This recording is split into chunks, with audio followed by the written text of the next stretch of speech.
Good morning, student. Now in previous video we already learned, in two videos we already learned about the mean. Today we are starting the mode of the data. Mode, M-O-D-E, mode of data. Now mean, mode and median. पहला हमने देखा mean, दूसरा हम देखेंगे mode और तीसरा देखेंगे हम लोग median. Now all these are the central tendency. These are the central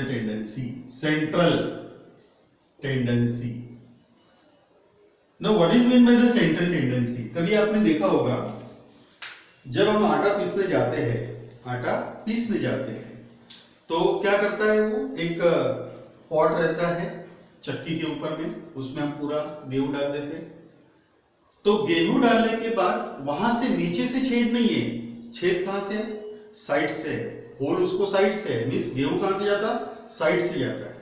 मगर यदि हम ऊपर झांक के यदि देखते हैं पॉट में तो हमको ये समझ में आएगा कि सभी के सभी गेहूं एक जगह पे आने की कोशिश करते हैं। हाँ, मुझे जाने दो, ऐसा पीसने के लिए। तो it means that from each and every corner the wheat means वो जो रहता है गेहूं के जो दाने होते हैं वो दाने एक ही जगह जाने की कोशिश करते हैं, सेंटर में आने की कोशिश करते हैं।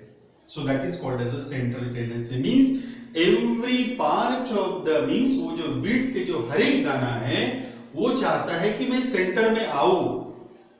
तो उनका जो सेंटर में आने का जो पोजीशन है, जो कोशिश करते हैं, that is the central tendency. Similarly in the data some central tendency have. Central tendency means क्या? मींस कोई कलेक्शन किया हमने डाटा, जैसे हमने एग्जांपल दिया था कि 50 फैमिली देखी, 50 फैमिली में कितने बच्चे हैं वो हमने कैलकुलेट किया था, उसका एक हमने ग्रुप फ्रीक्वेंसी डिस्ट्रीब्यूशन बनाया था। अब वो ग्रुप फ्रीक्वेंसी डिस्ट्रीब्यूशन से हमको ये पता करना है कि क्या उसके मैक्सिमम ऐसे कितने घर हैं जितने 2 बच्चे हैं। ओके, वो तो हमने फाइंड आउट कर ही लिया। मगर यदि हम लोग उसका एवरेज निकालते हैं तो हम ये पता कर सकते हैं कि जैसे एवरेज आ गया 3, it means that the maximum family having 3 children. Okay, so that is the meaning of the central tendency. Similarly, mode is again one of the central tendency. जैसे mean हमने find out किया है वैसे ही हम लोग mode find out करेंगे। So mode is one of the central tendency. Mode भी एक प्रकार की central tendency है, means maximum patient। यहाँ पे हमने एक एग्जाम्पल लिया है, उस एग्जाम्पल से हम लोग एक्सप्लेन करेंगे कि मोड किस तरह से काम करता है सेंट्रल टेंडेंसी के ऊपर। ओके, उसके लिए मोड का फॉर्मूला हम देखेंगे।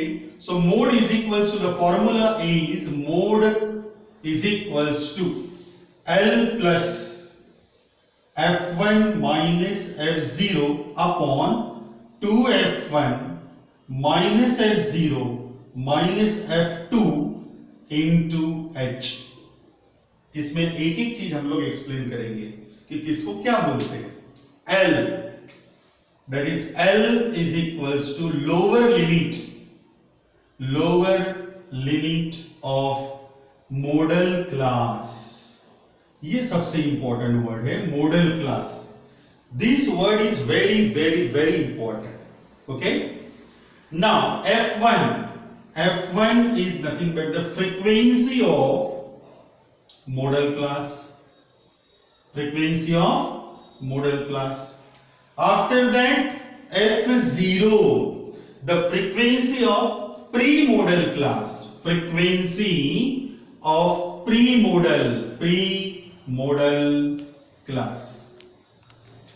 प्री-मॉडल का मतलब हो गया मॉडल क्लास के पहले का frequency.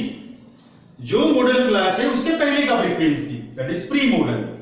And F2 is nothing but the frequency of post-modal class। post-modal का मतलब क्या? मॉडल क्लास के बाद वाला। ओके, अब ये सभी इंफॉर्मेशन हम लोग यहां से आपको एक्सप्लेन करेंगे। और लास्ट में आता है H is nothing but the class width। Class width आपको मैंने पहले भी बताया था मीन में कि how to find the class width. Okay, so what is the formula for the mode? Mode is equals to L plus f1 minus f0 upon 2f1 minus f0 minus f2 in bracket into h, where L is the lower limit of the modal class, frequency of the f1 is the frequency of the modal class, f0 is the frequency of the pre-modal class, f2 is the frequency of the post-modal class and h is the class width. इसका एक example देखेंगे. Find the mode of the following data. हमें mode निकालना है, data का mode निकालना है. तो हम इसको सबसे पहले क्या करेंगे, कॉलम में लिखेंगे. ये वर्टिकली दिख रहा है, ये हॉरिजॉन्टल दिख रहा है हमको. इसको वर्टिकल में कन्वर्ट करेंगे. नाउ पहले कॉलम में रहेगा एज इन ईयर्स, ओके, और दूसरे कॉलम में नंबर ऑफ पेशेंट. यानी इसका ये कहना है कि वो पर्टिकुलर एज में कितने पेशेंट है, कैसे पेशेंट है वो देखना है आपको. पर्टिकुलर एज में उस पर्टिकुलर एज के पेशेंट कितने हैं. जैसे एक हॉस्पिटल है, जैसे 5 से लेके 15 मींस 5 इयर्स से लेके 15 इयर्स तक 6 पेशेंट उनको दिखे. उसके बाद में 15 इयर्स से 25 इयर्स तक के जो एज ग्रुप है उनमें 11 पेशेंट देखे. 25 से 35 में 21 पेशेंट्स आर देयर. 35 टू 45 में 23. अब ये 35 टू 45 में 23 पेशेंट है. इसका मतलब ये हुआ कि कुछ पेशेंट 35 इयर्स के होंगे, कुछ 36 इयर्स के होंगे, कुछ 39 इयर्स के होंगे, कुछ 41 के भी हो सकते हैं, कुछ 44 के भी हो सकते हैं, कुछ 40 के भी हो सकते हैं. मींस सभी का टोटल करेंगे तो फ्रीक्वेंसी मिला 23 patients. It means that there are 23 patient in the hospital whose age group is 35 to 45. 35 to 45 means उन्होंने क्या किया होगा, एक सर्वे किया होगा, एक हॉस्पिटल का सर्वे किया होगा और उसमें उन्होंने पेशेंट के एजेस देखे होंगे और उनको जो डाटा मिला वो डाटा से उन्होंने ग्रुप फ्रीक्वेंसी डिस्ट्रीब्यूशन बनाया और ये है उसका ग्रुप फ्रीक्वेंसी डिस्ट्रीब्यूशन. ओके, अब यहां पे 5 to 15, 5 to 15, 15 to 25, 10 का डिफरेंस है. 25 to 35, 35 to 45, 45 to 55 and 55 to 65. Okay, ना उसके बाद में नंबर ऑफ पेशेंट्स 6, 11, 21, 6, 11, 21, 23, 14 and 5. अब सबसे इंपॉर्टेंट बात हमारी ये है कि यहां पे कोई भी ये फॉर्मूला जब यूज करते हैं तो सबसे इंपॉर्टेंट आता है यहां पे मॉडल क्लास. यहां पे भी modal class, modal class, modal class, modal class और width, class width of modal class. ये भी दे देता हूं मैं मॉडल क्लास, क्योंकि क्लास विड्थ तो सबका सेम है. यहां पे भी 10 का डिफरेंस है, यहां पे भी 10 का डिफरेंस, 10 का डिफरेंस, किसी का भी देख लीजिए. तो हमने यहां पे मॉडल क्लास डाल दिया. तो यहां पे इंपॉर्टेंट वर्ड क्या है मेरे लिए, मॉडल क्लास. तो यहां पे मॉडल क्लास कौन सा है वो देखेंगे. तो जिसका फ्रीक्वेंसी सबसे ज्यादा पूरे ग्रुप फ्रीक्वेंसी डिस्ट्रीब्यूशन में जिसका फ्रीक्वेंसी सबसे ज्यादा वो हो गया अपना मॉडल क्लास. समझ गया? मॉडल क्लास किसको बोला मैंने, जिसका फ्रीक्वेंसी सबसे ज्यादा वो हो गया आपका मॉडल क्लास. ये क्लियर हो गया? इतनी बात क्लियर होगी. मॉडल क्लास किसको कहेंगे, जिसका फ्रीक्वेंसी सबसे ज्यादा. अब वो कहीं पे भी आ सकता है, इसका भी फ्रीक्वेंसी, अब ये 6 ना होते हुए ये 23 होता तो ये हो गया मॉडल क्लास. यदि इसका फ्रीक्वेंसी सबसे ज्यादा होता तो ये मॉडल क्लास बनता, इसका फ्रीक्वेंसी सबसे ज्यादा होता तो ये मॉडल क्लास बनता. मींस यहां पे कोई भी क्लास मॉडल क्लास बन सकता है बशर्ते वहां पे क्या होना चाहिए, उसका फ्रीक्वेंसी सबसे ज्यादा होना चाहिए. उसका जो फ्रीक्वेंसी है ये फ्रीक्वेंसी सबसे ज्यादा होना चाहिए, तब जाके वो मॉडल क्लास बन सकता है. तो मॉडल क्लास का मतलब क्या, द ग्रुप और the class having the maximum frequency. The class having maximum frequency is called the model class. और model class का जो frequency है that is called as a F1. तो इसको हमने कहा F1. इतना समझ गए? L lower limit of the model class. Modal class ये है तो इसका लोअर लिमिट ये हो गया L, so this is of your L, the value of L। तो L का वैल्यू आ गया 35, ओके, L का वैल्यू 35 हो गया। Frequency of the model class F1, तो F1 का वैल्यू आ गया यहाँ पे, F1 इज इक्वल्स टू 23, ये हो गया। उसके बाद में F0 pre model class means इसके पहले वाला, यानी ये हो गया आपका F0 और ये हो गया आपका F2, सिंपल।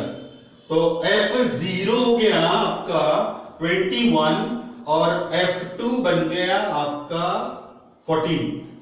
F2 क्या बन गया 14, इतना क्लियर हो गया। अब बचा क्या है अपना H, तो H हम निकालेंगे, तो therefore H is equals to 45 minus 35 and that is of equals to 10, तो H का वैल्यू हो गया यहाँ पे 10, क्लियर हो गया ये। अब एक एग्जांपल आप कंसीडर करो, मान के चलो, सिंपल मान के चलो कि ये मॉडल क्लास यहाँ पे है, ये बन गया आपका मॉडल क्लास, मे बी ये आपका मॉडल क्लास है, तो आपने इसको दे दिया F1, इसको F1 दे दिया, इसका मतलब इसके पहले वाला जो क्लास रहेगा उसका रहेगा F0, मगर इसके पहले तो कोई क्लास ही नहीं है। जब क्लास ही नहीं है तो F0 के वैल्यू जो आएगा वो क्या आएगा 0 आएगा, because there is no class. अब क्लास ही नहीं है तो वहां पे उसका फ्रीक्वेंसी क्या लेंगे हम लोग 0 लेंगे। मान के चलो यहां पे मॉडल क्लास न होते हुए इसका फ्रीक्वेंसी सबसे ज्यादा है, मींस लास्ट वाला जो क्लास है इसका फ्रीक्वेंसी सबसे ज्यादा है, यानी आपने इसको मॉडल क्लास कहा है, तो यदि ये मॉडल क्लास है तो ये तो बन जाएगा F0, मगर इसके बाद में कोई है ही नहीं, वहां पे क्लास ही नहीं है कोई। जब क्लास ही नहीं है तो F2 का जो वैल्यू आएगा that is of equals to 0, clear हो गया। यहां पे मैक्सिमम फ्रीक्वेंसी है इसलिए इसको F1 दिया, तो इसके पहले वाला F0, इसके बाद वाला F2। यदि ये मैक्सिमम फ्रीक्वेंसी होता, एग्जांपल के तौर पे यदि होता, तो ये बन जाता F1 F0 आता 0 और F2 आता 11, गॉट इट। यदि ये मॉडल क्लास होता तो F0 आता 14 और इसके बाद में कुछ नहीं है इसलिए F2 आता 0, क्लियर हो गया।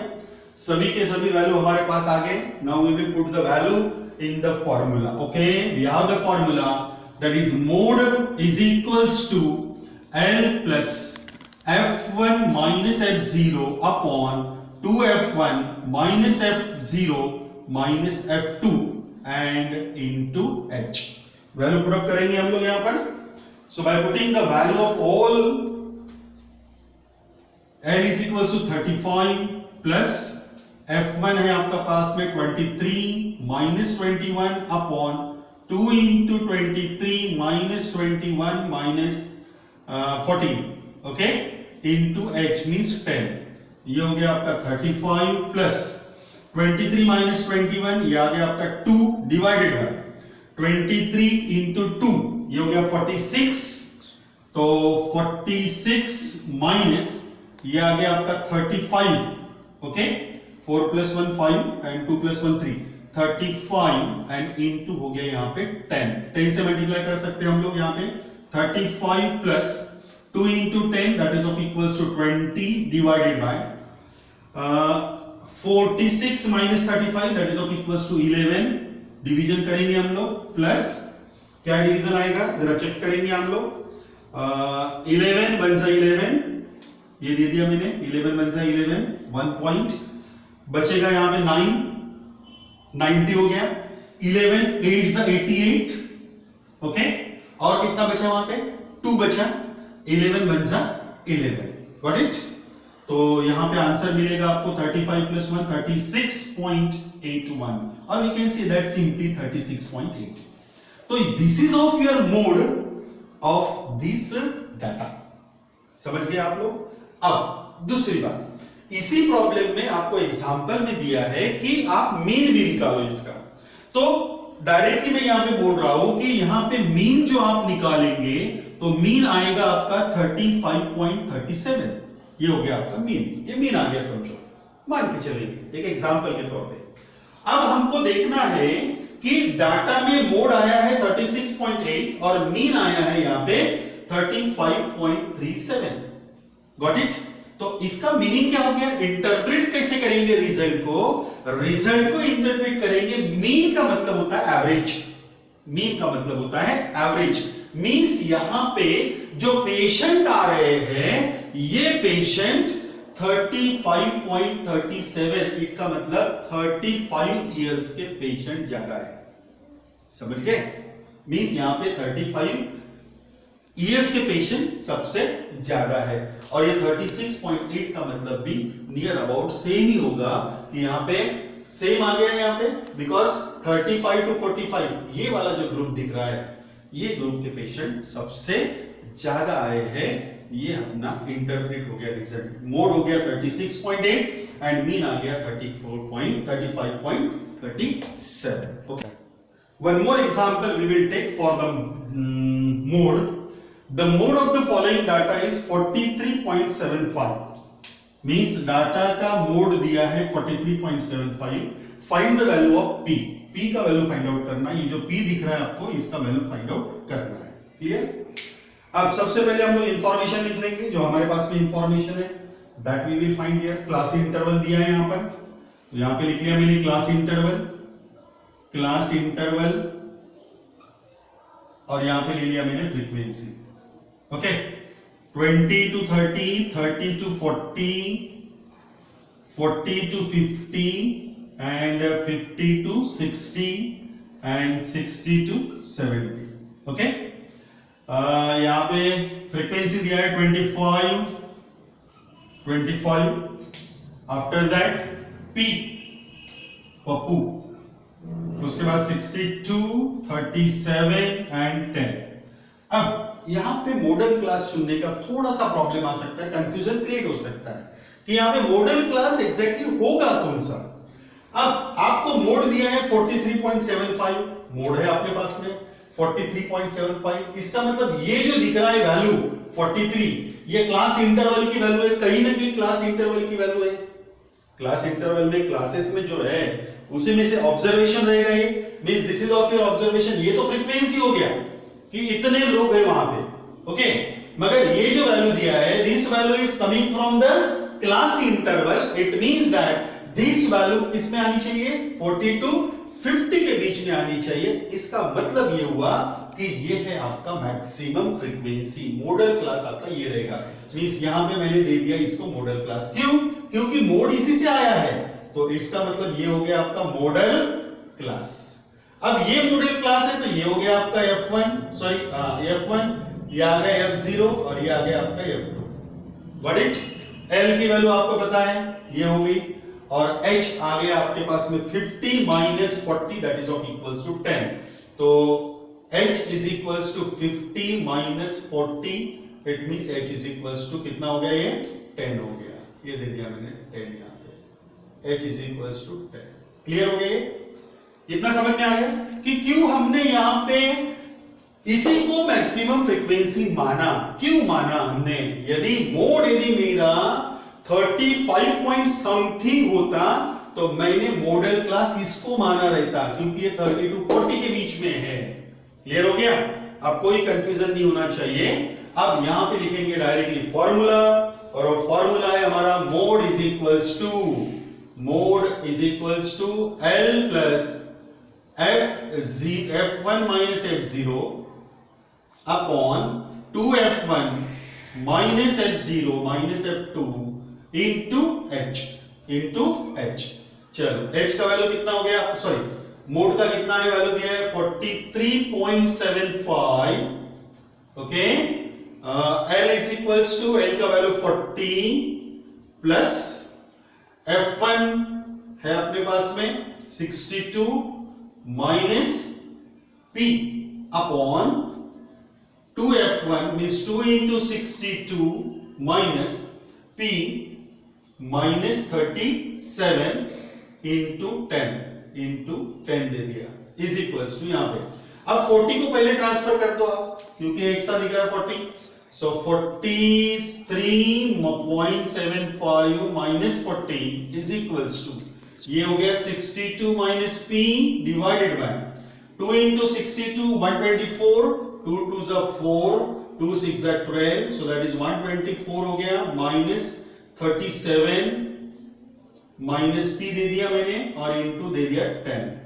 अब ये आ गया आपका 3.75, got it, is equals 62 minus P divided bye, क्या करेंगे 62 माइनस पी डिवाइडेड बाय क्या करेंगे, ये इसका सब्ट्रैक्शन कर लेंगे, 124 minus 37, so 124 minus 37, 14 minus 7 that is of equals to, ये आ गया 3 प्लस 4 7, 11 माइनस 3, 11 माइनस 3 8 ना, बराबर है, 7 प्लस 7 14, 4 कैरी 1, 4 प्लस 8 12, करेक्ट है, 87, ये हो गया 87 माइनस पी इंटू 10। अब ये 10 को ट्रांसफर कर देता हूं मैं, पहले छोड़ दो, इसको हटा दो, यहां पे 10 को ट्रांसफर किया तो ये आ गया 0.75375, okay, into is equals to 62 minus P divided by 87 minus P. अब आपको पता है कि ये कैसे सॉल्व करना है, इसको क्रॉस मल्टीप्लाई करेंगे आप, सो p इंटू p नहीं 87 माइनस p, ये हो गया into 0.375 is equals to 62 minus p। अब इसको आप सॉल्व करेंगे, इसका मल्टीप्लाई करेंगे, इसके साथ में मल्टीप्लाई करेंगे, pp को एक साइड में रखेंगे, so you will get your answer according to the p, got it. तो इसमें सबसे इंपॉर्टेंट, ये कैलकुलेशन तो आप कभी भी कर लेंगे, मगर हम यहाँ पे मॉडल क्लास कौन सा लेंगे वो सबसे इंपॉर्टेंट है, कि जो मोड दिया है वो दिया है इस क्लास के अंदर में आता है, और इस क्लास के अंदर में यदि आता है मोड, तो naturally this class having the maximum frequency, you have to complete the exercise to 14.2 exercise you have to complete in your notebook.